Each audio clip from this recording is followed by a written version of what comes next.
Magandang umaga po.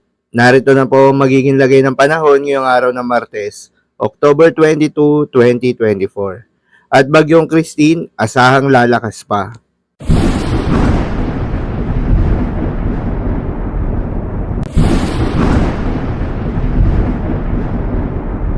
Sa kasalukuyan at ayon sa pag-asa, napanatili ni Bagyong Christine ang lakas nito habang unti-unting lumalapit sa ating bansa, ngunit asahan na lalakas pa ito. Huli nga itong namatahan sa layong 480 kilometers east of Katarman, Northern Samar.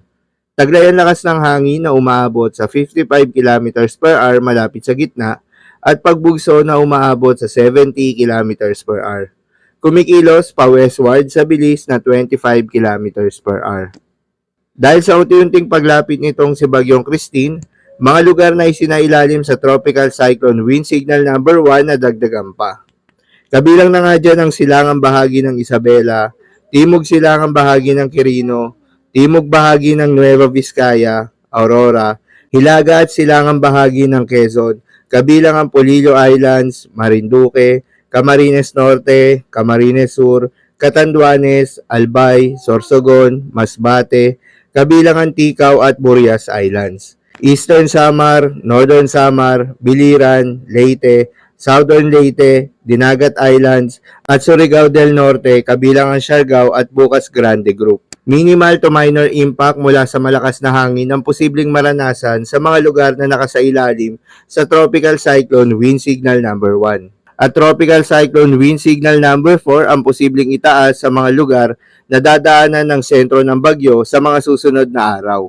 Bukod sa mga lugar na isinailalim sa Tropical Cyclone Wind Signal number 1, ay asahan rin ang mga pagbugso ng hangin na dala ni Bagyong Christine sa Batanes, Babuyan Islands, Ilocos Region, Palawan, Romblon, Aklan, Antique, Negros Island Region, Central Visayas, Southern Leyte, Zamboanga del Norte, Northern Mindanao, Dinagat Islands, Surigao del Norte, Agusan del Norte, Sarangani, Davao del Sur at Davao Oriental.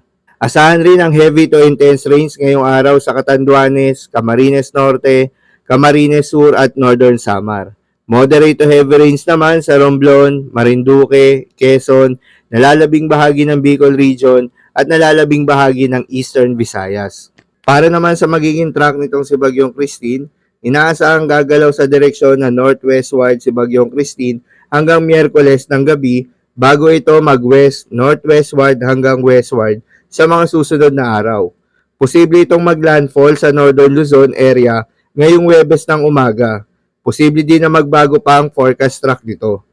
Inaasahang lalakas at maging isang tropical storm si Bagyong Christine sa susunod na 12 oras. Inaasahan din itong maging isang severe tropical storm ngayong Miyerkules at maglandfall sa Northern Luzon area. Posible din itong lalo pang lumakas at maging typhoon ngayong Biyernes ng gabi habang papunta ito sa West Philippine Sea.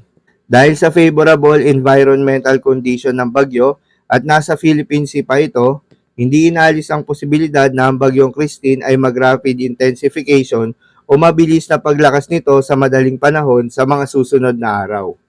Paalala lamang po na ang mga nasabing forecast ay posible pa pong magbago.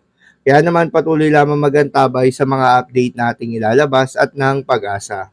Para naman sa magiging lagay ng mga dagat baybayin, ayon sa pag-asa ay may nakataas na gale warning sa mga seaboards ng Camarines Norte, Northern and Eastern coast of Camarines Sur, Eastern coast of Albay, Catanduanes, Eastern coast of Sorsogon, at Northern and Eastern coast of Northern Samar.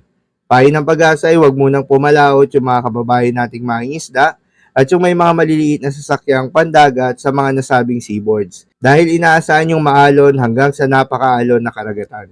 So yun lamang po para sa lagay ng panahon ngayong araw ng Martes. Keep safe everyone.